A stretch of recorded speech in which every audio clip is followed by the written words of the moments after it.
If you thought Parliament was the only place where drama unfolds in South African politics, think again. Welcome to the wild, unscripted world of portfolio committee meetings, where tempers flare, eyebrows raise, and occasionally, people forget which country they're being asked about. Honorable Sauls. Thank you, Chair. CFO, where are you born? Through Chair, I was born in Zimbabwe, in the Midlands province, but I'm a naturalized South African citizen. Thank you. In your place of birth, would you expect the Zimbabwean government to prioritize jobs for Zimbabweans by birth?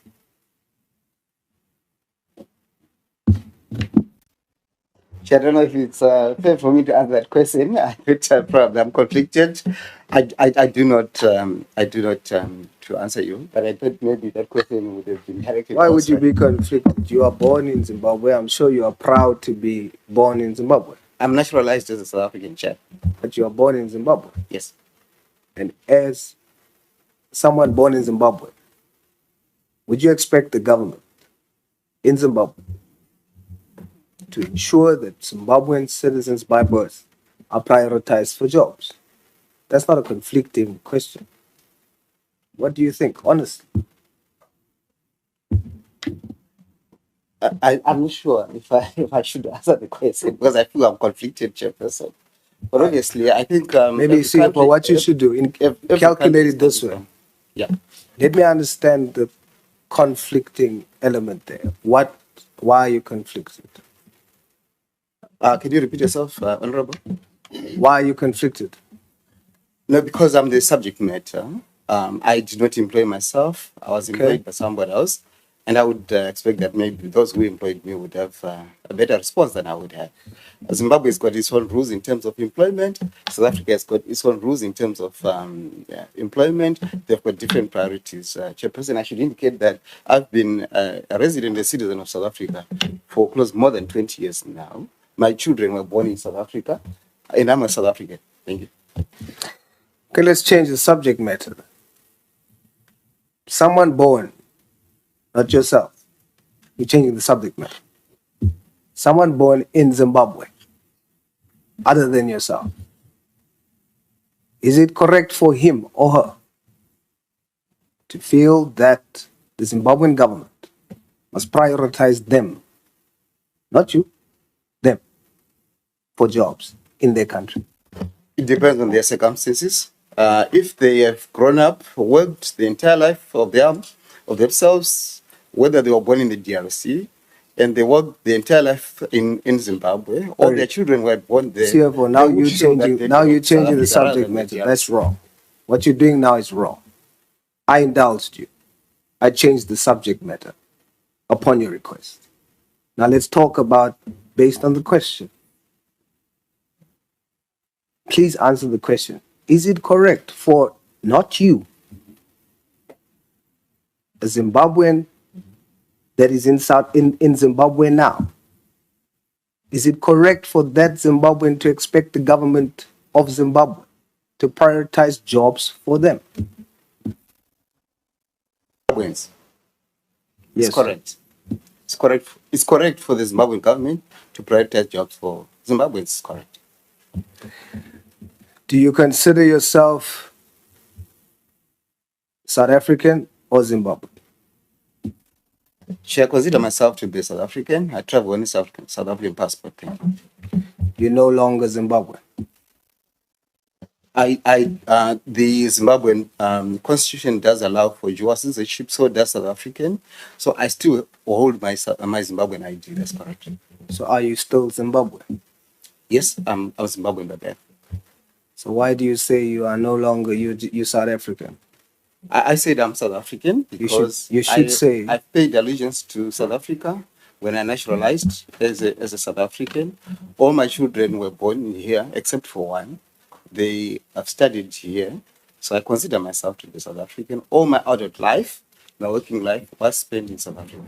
What you should say, CFO, is that I am Zimbabwean, because it sounds like you are denying that you're Zimbabwean. You must be proud to say, I am Zimbabwean. Now I'm a naturalized citizen of South Africa. As such, I'm Zimbabwean and hold dual citizenship in South Africa and Zimbabwe. But I am Zimbabwean. Because Zimbabweans are watching you. And are you now saying you are no longer Zimbabwean? You must be proud. You must say, I'm Zimbabwean. Chair, I did not renounce my Zimbabwean citizenship. I'm proud of my dual citizenship of both Zimbabwe and South Africa. I still hold my Zimbabwean ID. I did not renounce it. Zimbabwe allows me also to be a naturalized South African, and I've naturalized as a South African. Are you allowed to vote? I'm allowed to vote in both countries. Thank you.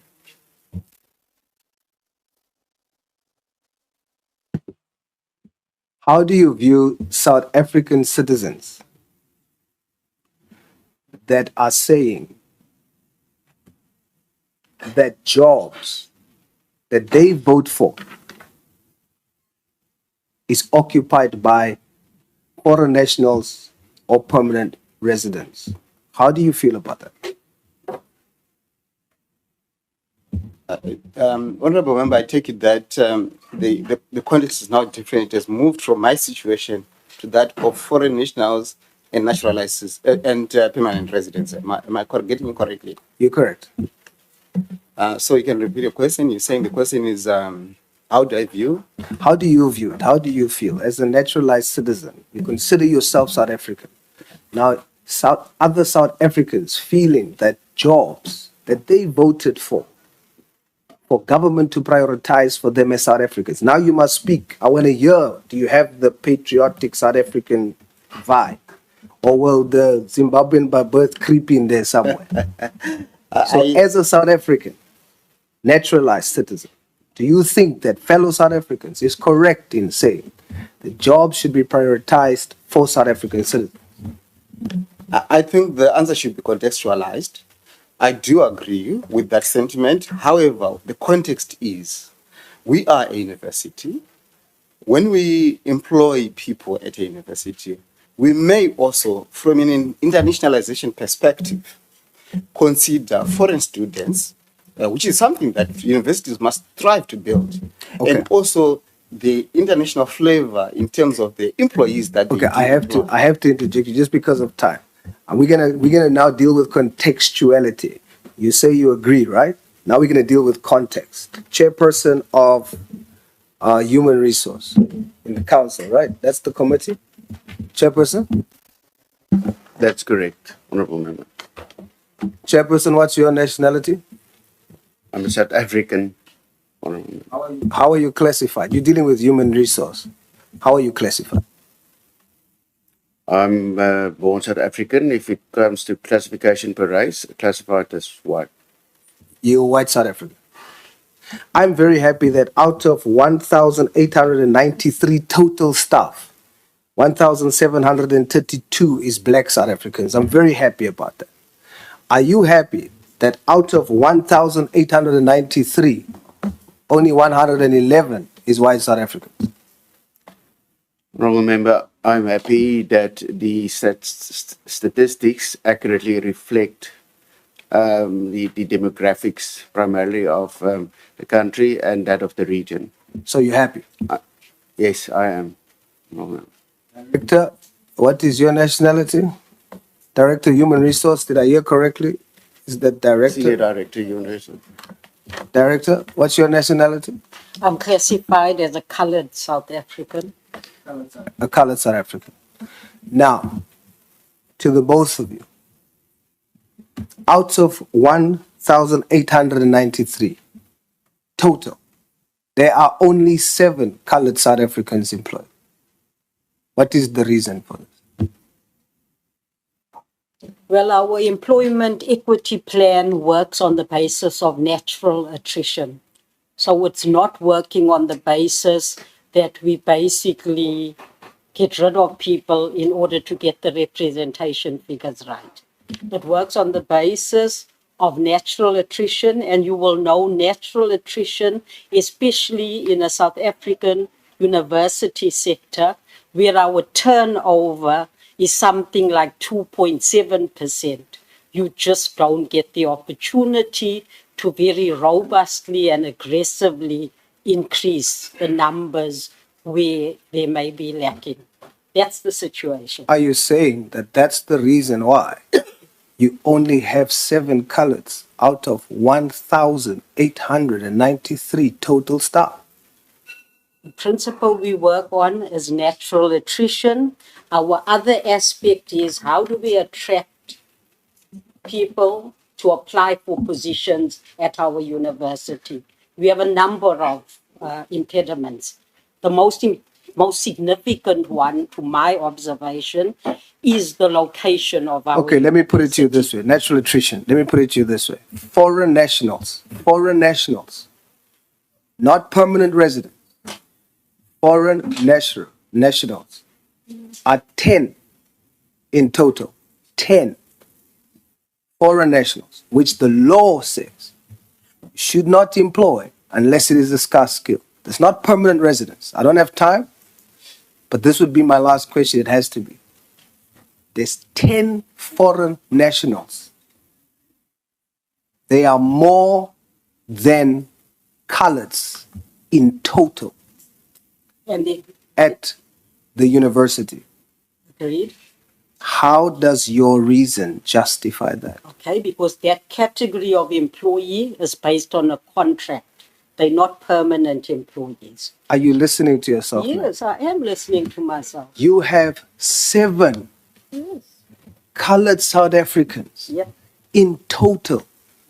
You have on contract, it's still employment. Somebody's going home with money. I think You have 10 foreign nationals, more than colored South Africans born here. Foreign nationals, based on the conversation we're having here, there's permanent residents, there's naturalized citizens. Now you have foreign nationals that doesn't have permanent residence. They don't have naturalized citizenship. You have more of them employed at the university and less colored South Africans born here. How do you justify that? Do you understand what I'm saying? Colored South Africans are being marginalized in this country. There is no justification. I overlook the whole permanent resident thing. I overlook the whole naturalized citizen thing.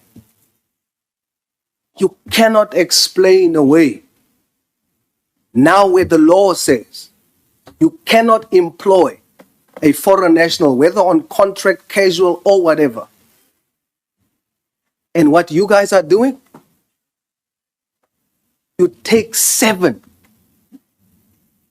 colored South Africans that are born here. You take 10 foreign nationals, and that's supposed to be okay? Can I respond? Is that okay? No, it's not okay, and I'll tell you why it's not okay. Can I? Please. So, we've spoken earlier about the whole issue of contextualizing issues. So I think the better question or the better evidence to give you is in terms of how many coloreds have applied for particular positions at the university. And I think against that background, we can then talk about whether employing only 7 is correct or not. I'm going to close with this. And I'm going to close with this. My time is up, but I must tell you, I'm extremely disappointed. Because you're choosing to justify this. You are basically saying more foreign national supplies than coloreds. Your stat says. Yes. Your stat says. I'm saying that. It's impossible. I will show you the statistics anytime. And I'm going to challenge that officially. There are hundreds of colored South Africans looking for jobs in this country. And for you to employ more foreign nationals and the law doesn't allow you to do so, and you are justifying it, and you from the race group, I'm extremely disappointed? Yeah, no, thank you very much, Honorable Sauls. In this episode of South African Political Theater, FMP Ashley Sauls steals the spotlight yet again, this time grilling none other than the CFO of Sefako Makgatho Health Sciences University, Eminos Manyawi, on what might just be the most awkward question of the year. Do you consider yourself South African or Zimbabwean? Now you might be wondering, why does this matter?